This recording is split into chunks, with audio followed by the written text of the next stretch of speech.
today's Forge Leadership podcast. The topic is vulnerability in leadership. Simon Barrington, founder and director of Forge Leadership, is joined by Sim Dendy, an experienced church leader who talks about his own journey of finding that vulnerability is strength, not weakness. Today on the Forge Leadership podcast, we're discussing the issue of vulnerability in a leader and whether that is a matter of weakness or strength. To discuss that, I'm joined by Sim Dendy. Sim is the senior leader of Freedom Church, a growing and active church in Romsey on the south coast of the United Kingdom. Sim's also in senior leadership team of the Ground Level Network and is on the leadership team of Spring Harvest, where he heads up the leadership program and is a keen student of what makes a great leader. So Sim, welcome to the podcast. Thank you, Simon. It's good to be with you. Yeah, it's great to have you with us today. Sim, tell me a little about your leadership journey and how you ended up being a church leader. Yeah, of course. I guess I'm almost, I don't want to admit it, but the truth is one of the reasons I'm involved with church leadership is my dad. My dad was a church pastor, and growing up, the last thing you ever want to be is what your father is. And yeah, exactly. And then you get older in life, you realise how good your parents are, but you missed a bit of a trick sometimes to realise that at the time. But yeah, looking back, absolutely. My dad was a church leader, and I was both impressed and inspired by him and the way he operated. But I guess ultimately as well, for me, becoming a church leader was about calling. I really felt a very clear sense of calling. At a young age, I was about 13. I remember being very much called to take a leadership role within the church. And I just knew that was something I had to do. I had to step into it at some point. I was about 23 when I started taking, well, probably no, I was more like 19 when I took on some leadership responsibility. But 23, I took on more senior leadership responsibility. And I guess the other thing is I was given the opportunity, people around me, I look back, I think, would I give a 19-year-old opportunity to lead something? Yeah. People did, and I'm very grateful to those people who gave me a chance to, I'm sure, make lots of mistakes on their watch. It's fascinating, isn't it? I mean, my own leadership journey, people took risks on me that I think, oh, would I take that risk now? Yeah, and yet actually they were formative times. Can you think of a specific example where someone took a risk with you, where you had to really step out into a deep area of responsibility that you felt ill-equipped from? Well, what's beautiful is when you're younger, I don't think you have the same, well, I definitely didn't have the same fear. Mm-hmm. So I was either 19 or 20, and I was asked to lead an overseas mission team to go to North Portugal to work in an orphanage there. And there was a team of 20 people. Almost all of them were older than me. And I'd been asked to lead this team. To be honest, looking back, I'm like going, seriously, who asked a 20-year-old, to go to another country with some people who've never been overseas before, and I'm meant to lead them and pastor them? I mean, it was crazy. I mean, what was lovely, one of the guys who came on the team was one of our church eldership team, and I know now he was there to keep an eye on me. But he was very supportive, but very much it was my gig, my leadership, and they were looking to me. And I think there was a lovely lack of fear. There was a few times I'm looking back now going, I didn't have the same understanding of the risks involved of letting a teenager or early 20s have a go with something. And that's probably one of the great things why we should release young people, because that's what happens. And I mean, do you find that easy to do in your own leadership in terms of letting young people free to become the leaders that God is calling them to be?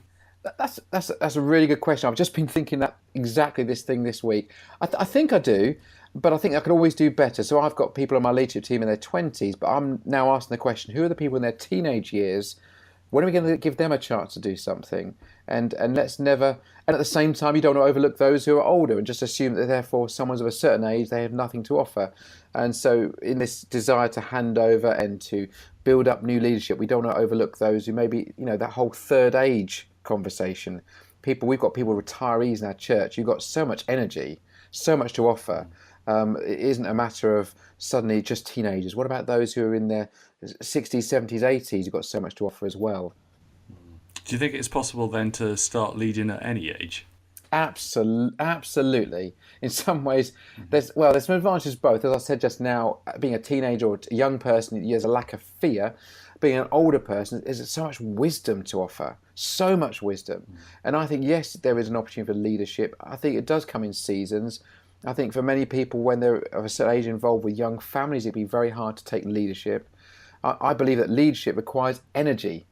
And if you are low on Okay. energy, it's really hard to lead. If you're ill or you're frustrated by challenges of life, it's hard to lead.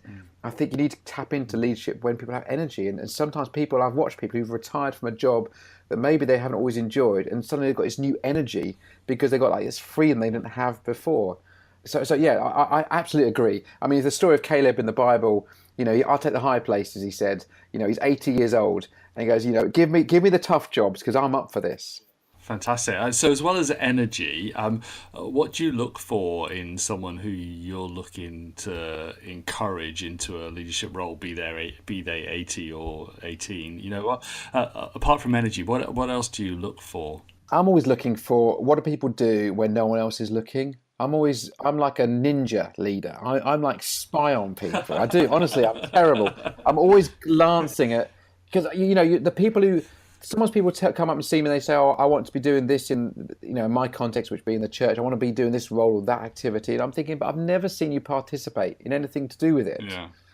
So I'm always looking for who are the people who are doing something, who are either opening their homes up or investing in other people's lives, or giving financially, or just get engaged in some respect. I guess it's got to go beyond the talking. So I'm always looking for the action to go with that, because if you've got momentum on your side as a leader, you can take people places. Trying to get people started can be hard work. And do you think that elder back on that mission trip saw that in you originally? I mean, what do they think? What do you think that people saw in you when you were a young 19-year-old? Wow, that's yeah, fascinating. I've never asked myself that question. What do people see in me at that age? I guess probably a lot of energy and enthusiasm, a lot of naivety that was probably quite annoying to some and quite endearing to others. Yeah, I think I have and still have a desire to do everything with a big smile on my face, and Okay. I think that's got me out of a lot of trouble in the past. So I think that maybe that's just general enthusiasm. You don't want people on your leadership who are going to be hard work. You want people who are going to take ideas and turn them into a reality. And people love to follow someone who's got the get up and go, got a bit of energy, got a bit of passion. Passion is a powerful word. I'd be looking for leaders with passion, and people who attract others. I always look for people who are leading, who say, let's go out for a meal, and 5 or 6 go, yeah, let's join you. Or let's go and do this game of football, and again, 4 or 5, 6 people join them. I'm looking for those people who are already leading. Maybe they don't even realize they're leaders, but they're already making, and maybe I was already leading at a young age, but I probably didn't see it for myself. One of the things I talk a lot about is the character of a leader. How do you think your character developed that inner life of a leader, and how important do you think that is? Well, I mean, character is essential. I mean, there's some great quotes. I think what's the one, the best 2 traits a leader can have is character and strategy. And if you can't have both, then make sure you've got character. And I think is that kind of character is absolutely essential. And I'm still developing my character. I'm still learning so much. I mean, if my wife was on this program, she would tell you how much she's still trying to train me in. But can I just say, developing character is a slow process. You Okay. do not get character overnight. You might have some character attributes that are really good, but to get a fully rounded human character takes a long time. I think, and every life experience helps shape that in you, or maybe knocks it out of you, depending upon your viewpoint. I mean, getting married, having to be less selfish and having to share things with other people, that creates character. Having children and having to take my part in their responsibility and leading my children well requires good character. Every experience, well, we don't learn, I've discovered this, we don't learn through experience, but we do learn through assessed experience. When we look back and take notes and, ask people to question what we've just done, we learn through those experiences. That's where character comes in. Taking those knockbacks when someone says, no, you can't do that, or no, you're not the best person to do that particular job, that's when character develops. We rarely develop character when someone says, you're amazing, you're brilliant, here, have this job, have this activity, have this responsibility.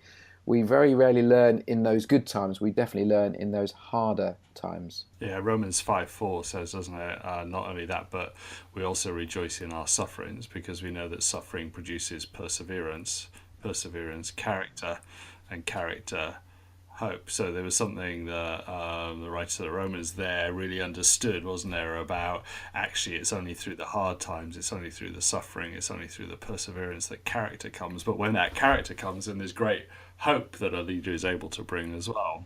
Have you experienced that in your own life? Yes, I mean, again, it repeats probably in James 1, which I always find quite helpful, where it talks about perseverance must finish its work so we become pure and complete.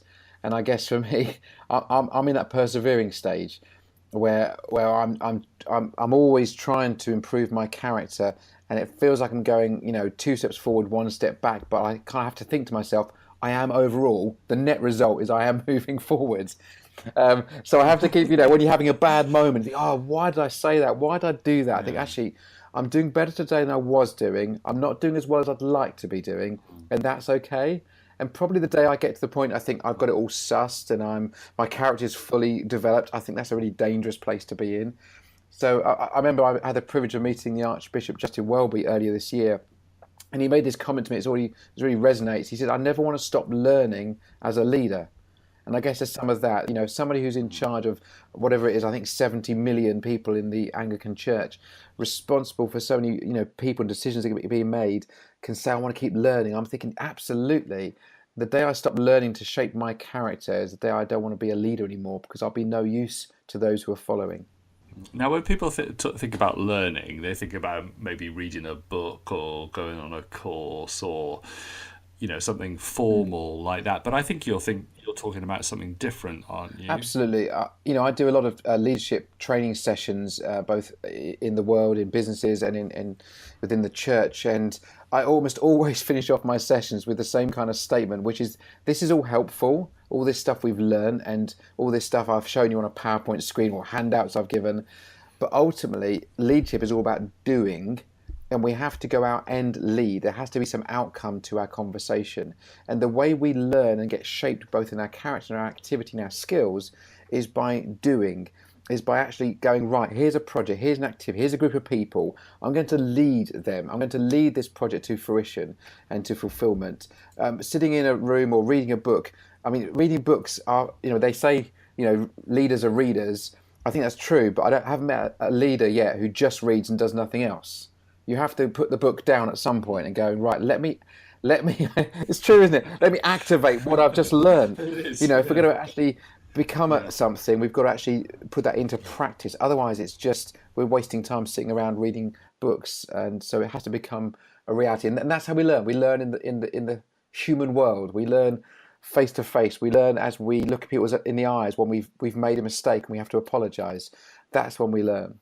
I'm a great fan and encourage leaders that I work with to be reflective on their action, to not only do, but to have mechanisms that work for them, that give them feedback and enable them to ask the difficult questions and open up their lives to other people speaking into them. Do you have any habits in that area, any things that work well for you in that area, or maybe you've seen that work well for other people?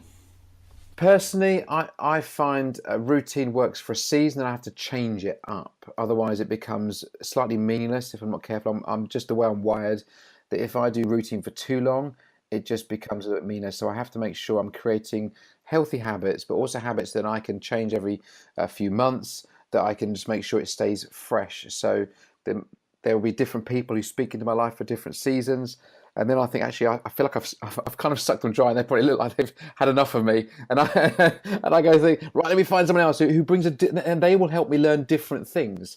And so, yeah, very much that iron sharpenings iron, as Proverbs tells us, is so important. So spending time with people is really important. And not just, I found that I've also learned as I've, we talk about mentoring. I don't think that's always helpful, because therefore it assumes that there's a senior person and a junior person. I think in all the interactions I've had with both people who are maybe new to leadership and people who've been many, many more years experience than I think I always gain out of all those conversations. There's always something to learn from someone else. And I make it a bit of a challenge to myself whenever I meet a new person or spend time with somebody. What am I going to learn from them, gain from them, experience from them that I wouldn't have done otherwise?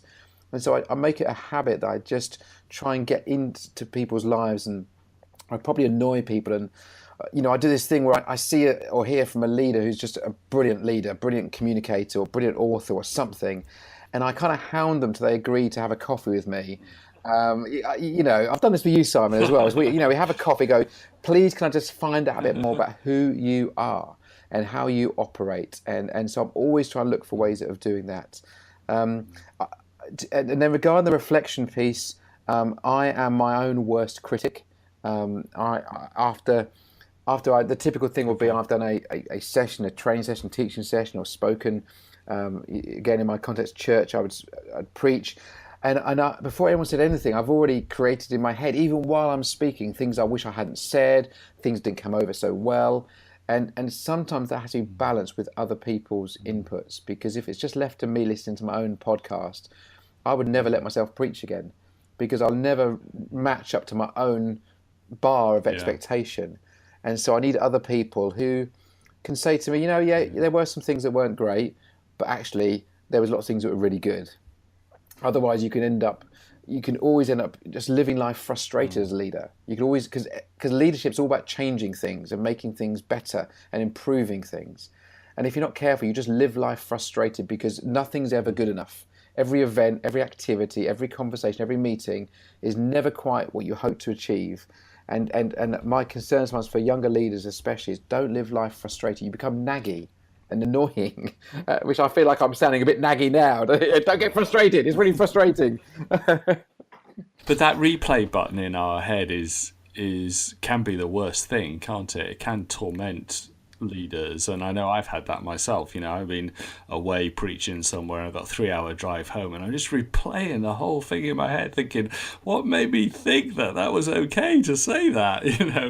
And so you get around that by inviting other people to speak into your life. Is that right? Inviting comments, inviting other people to help shape you. Yeah, and I also, for me, scripture is really important as well. We're talking, in Ephesians 6, about the shield of faith, and to build up faith, you need to get into the Word of God, and I often, what I will do is I'll speak to myself in a mirror. If I'm driving, I wouldn't do that, but I would just refer to myself, and I'll say things that I just know are true. He that is in us is greater than he that is in the world. And when I hear those those replay buttons, often are historical events that have become things that kind of just tap you on the shoulder. Say, remember that time you made that mistake, or you did that, or you said that foolish thing. And you keep replaying those little stories, and we have to go, actually, there's a different story that I'm choosing to believe. I did say something I shouldn't have said. I did make a mistake. But I'm choosing to believe in a God who loves me regardless of what I've done or not done. And I also believe that God can, help delete and edit the things I shouldn't have said from people's minds if it wasn't of use to them. And so I speak to myself, I build my faith up when I hear those little nagging voices. And I just pray that God will take my words. And I guess over the years, the thing that's fascinated me most is I will spend hours preparing a message, and I'll preach my heart out, and I try and give my all every time I speak. But often the thing that will resonate with certain people, they'll come up and they'll say to me, or they'll email me sometimes months later on, the thing that will resonate will be something I've never prepared, I hadn't planned, it'll be an off-the-cuff mark, that just the words, the language, the statements, something I said that just hit them home. And I'm so grateful to God that he can take my poor effort and make it really valuable to those listening. Now, one of the things you and I have talked about over coffee when we've met is just the whole role that vulnerability plays in the life of a leader. Tell me about that and your own journey with building teams and building environments in which other people will flourish, and how you handle your own vulnerability in that context. Yeah, I think for me, vulnerability has been more of a recent conversation. I'm 43 years old, and we talked about when I was a leader much younger. I think with younger leaders, you get a wonderful confidence, which is inspiring. borderline arrogance, which is still quite inspiring, because we kind of, as we get older, you wish you still had some of that. And I guess then you take a few of those knocks we talked about earlier in the program, and I guess there comes a point you have to be more honest with yourself and more honest with others. And I got to the point probably in my early to mid 30s where I was just trying to be everyone's hero. I was trying to be super pastor. I was trying to be the answer to everyone's needs. I was trying to be the best husband by doing everything my wife wanted her to do. I was trying to be the best dad by all my kids' requests were like, yes, I'll do that. Yes, I'll be there. Yes, I'll take you there. And then for the church, sometimes which can be like having a massive family, making requests of me, and I'm just going, yeah, we'll make this brilliant. We'll do that. Yes, if you want that resource, of course. And I had to come to a point where I had to realize that I wasn't everyone's answer. I couldn't be their answer. That I wasn't even that good, and that I had a role. I was part of the answer to the needs around me, but I wasn't the whole answer. And I think that became a really useful moment for me. I remember reading a book called The Art of Possibility by I can't remember his last name now. Benjamin. I remember it. It'll come to me. Who was the conductor of the Boston Philharmonic Orchestra, and he said it took him years to realize that as a conductor, he didn't play an instrument. And I thought that was a powerful statement, that it took him years to realize that he thought the orchestra were playing for him, but actually he was there to coordinate them, and he didn't make a single sound towards their noise. And I guess for me as a leader, realizing that I needed other people, that I wasn't that good, that I needed and required others, that in a room of leaders, everyone thinks they can do a better job than you can. That's why they're leaders. And I love this bit as well. When you reveal your weaknesses to your leadership teams or staff teams or church communities or whatever your context might be, whenever you reveal your weakness, it's never a surprise to anybody. No one's surprised because they already know. This is the brilliant thing, isn't it? We think we're hiding, that we call them blind spots. They're only our blind spots. Everyone else, they're like glaring targets. So when we kind of announce one day, we've just discovered we've got a weakness. Everyone's like, seriously, did it seriously take this long to realize? But when we articulate our weaknesses, what it does is it opens a door of access that wasn't there before, that suddenly people are relieved, think, oh, now we can have the conversation that we didn't dare have before because you've admitted to something that we thought you couldn't see. So for me, vulnerability is a much more recent thing, and I probably didn't realize the power of vulnerability before. I just thought you had to be like a superhero and have the answers. And vulnerability is very powerful. And probably Jesus was the ultimate vulnerable leader who really did, bow the knee to his followers. Well, one of my favourite authors at the moment is Brené Brown, and I know you and I have talked about her research into vulnerability, where she talks about that vulnerability not being weakness, but actually you need daring and you need courage to be vulnerable, and actually it's what stops the level of connection that God actually wants for us with other people is when we pretend that other people can't see our blind spots and we pretend to be someone else that we're not. What do you see happening in the people around you as you become more vulnerable?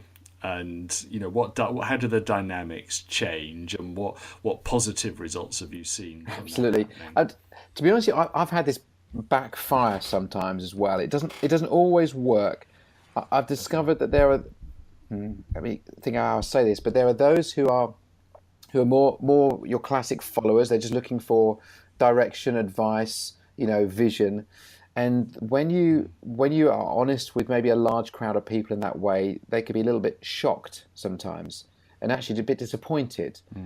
I want my leader perfect. I want them, to be superhuman, like we've just talked about. I don't really want to know about their flaws.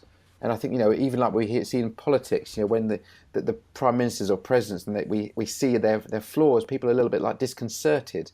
They want their leaders to be someone who can go somewhere they want to go. And so I've almost had a bit of a backfire there, where people are a little bit, I don't know, not too keen on me being too vulnerable. But in leadership teams or with staff members or people you are working alongside, I think when you are vulnerable, it connects hearts like never before. It galvanizes. It's like, we're not to have to be a sort of a slobbery mess. I don't think people want you breaking down on them, but just to say, this is my challenge. This is something I'm having to deal with. This is something I'm working on, and just to be hands open rather than kind of fists up looking for the fight, and going, actually, when we do that, it opens up a communication like never before. Because what I find is in these conversations is when you go first, the leader, and it's always important, if you're the senior leader, you have to go first in this stuff. When you do it, other people will follow. They will. On your leadership team, they will say, you know what, if you're saying that, can I just say I found this a bit of a challenge, or I found this. And it may be a little bit disconcerting to find out your team are full of weaknesses, but it is the reality. And it builds a stronger team. And it means you can really focus your energies on what really counts, rather than wasting your energy on having conversations, trying to discover what other people's weaknesses might be. They'll start to reveal them to you because you revealed them to them first. Yeah, and certainly I've found in my experience, both of applying this, but also in working with other people who are in positions of leadership as well, that actually, as you're vulnerable, then an environment of trust actually is created with the team around you. And as people feel that they're trusted and that there is trust, then greater levels of creativity come out. People are willing to take bigger risks because they know that actually if they fail, they're going to be picked up and supported rather than kicked and blamed. And well, vulnerability is like a long word for saying help me. It's inviting people in. It's saying, actually, I can't do this alone. I need you. And there's nothing more wonderful than being wanted by somebody else. And it is the flip side to power that says, I don't need you. I am all powerful without you. Vulnerability says, I really need you, and together we might have a chance. So if people listening want to find out more information about being vulnerable, where should they look? What should they search for online? You got any great resources around? Well, you mentioned Brené Brown. I think she's probably become almost the sort of spokesperson for some of this conversation. I mean, her stuff around her book, The Power of Vulnerability, is probably the go-to book on this subject. She's also, if you don't like reading, she's done a 20-minute TED Talk on the same topic. So definitely recommend. And the thing with Brené Brown is, it's not just a conversation. She's researched this to a great level, and her outcomes are fascinating. And so it's not just you're getting someone with a thought for the day. This is someone who's really thought it through. Probably someone else I found really helpful, Craig Groeschel. He leads a massive church in Oklahoma, Life Church, great church. And he's written a book called Confessions of a Pastor, which is a wonderful book about some reality. Here's somebody who leads a very well thought of church, looks amazing from afar, and he tells you some very honest stories about how he gets through life and the things he's done. Very vulnerable, very real. And it is just, very inspiring to those of us who lead normal-sized churches. Sim, that's been a fascinating conversation, and we could go on speaking all day on this issue of vulnerability, I think. But thank you so much for sharing your heart with us. Thank you for telling us about some of your experience, and thanks for taking the time to come on the podcast today. Sim Dendy, thanks so much. Thank you, Simon.